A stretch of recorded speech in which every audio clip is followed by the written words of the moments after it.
నీ ప్రజల పక్షముగా యుద్ధములు చేసిన దేవా,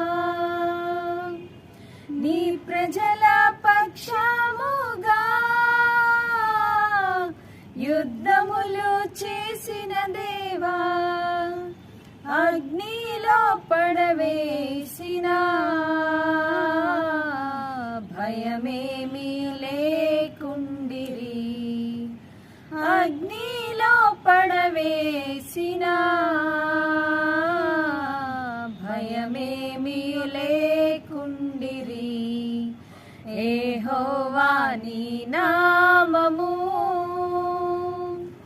ఎంతో బలమైనది, ఎంతో బలమైనది.